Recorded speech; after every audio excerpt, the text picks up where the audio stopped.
Good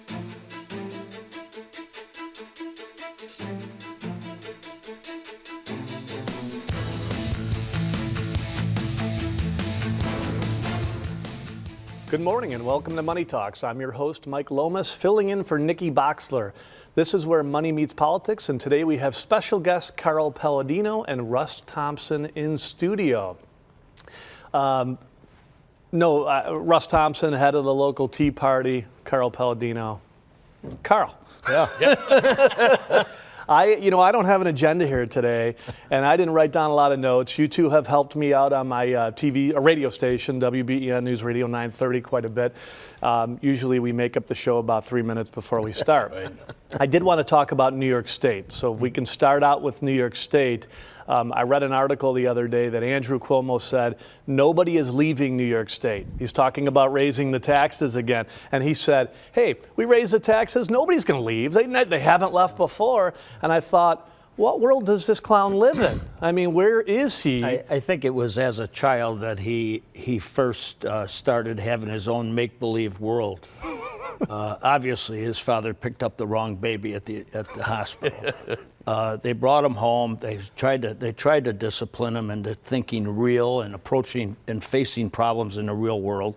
But he was so egotistical and so arrogant about it that his self-love just took charge of him, and so he has his own little world that he lives in. He doesn't believe that there's any alternatives to what he wants to do. Yeah. And most of what he wants to do is to be president. Yeah. And he wants to be president of the United States. Yeah. And so just about all the suffering that we do is geared to, and especially tax-wise, is geared to him becoming president of the United States. Yeah, He's got this environmental edge that he encourages this multitude of people he has in the Labor Department and environmental to do all they can to regulate the hell out of our businesses in New York State and raise costs. I mean, he has very, very little inclination or I should say empathy for the plight of New York businesses, especially in upstate. And you can tell that just by watching these budget negotiations. You would think after all these Is it a years, negotiation? Well, you consider 3 men in a room a negotiation. Yeah, it seems like anything that's ever done is 2:30 in the morning. Nobody knows anything about it. Nobody's read anything. Well, the Assembly at one point during this whole budget debate that was going on was up over 40 hours straight, on the Assembly floor. And like I said, you would think that some of this stuff would start getting better. It's just getting worse. I think this is the worst probably in New York State history, the way this thing came down. Yeah. Every single bit of it that they had to look at, they couldn't even read the bills. It was all a message of necessity. And it went into all hours of the night and days in on end. Yeah. It's just unbelievable. Yeah, to your point about him running for president, it was funny because we were talking on the radio show last week to a Medaille professor, the president of Medaille, and he was talking about the odds of actually getting that scholarship or that free tuition. Yeah. Oh, yeah. You'd actually have a better shot of winning the New York State lottery, right? I mean, but so he's all grandstanding. It's all, hey, I'm going to run for president, and I'm going to run on the platform of free college education, and it's amazing to me that these clowns can even use the word free. Like, we're free. Nothing is free. Nothing is free. Nothing is free. But the real shame of it is that our newspapers across the state, like the Buffalo News, they buy into this nonsense. Here they are in the mainstream media, so critical of Donald Trump and his efforts, but they give Andrew Cuomo a walk on all this nonsense that he brings on us. And the unfairness of that is just Yeah.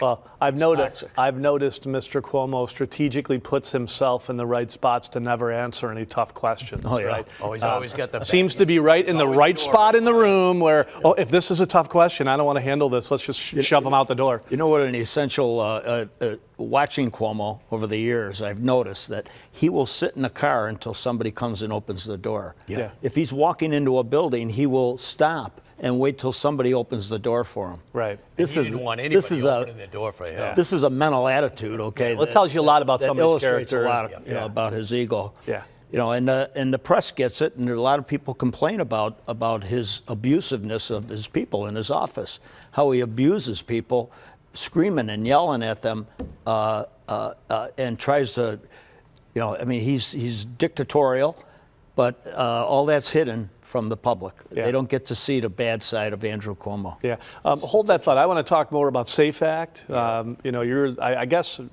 you're the head of the Tea Party, at least I think that.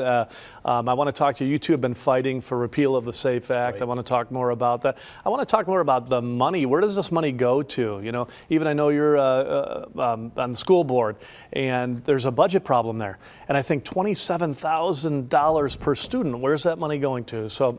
We get back from the break, more with Carl Paladino, Russ Thompson, Mike Lomas. Don't turn the dial. We'll be back.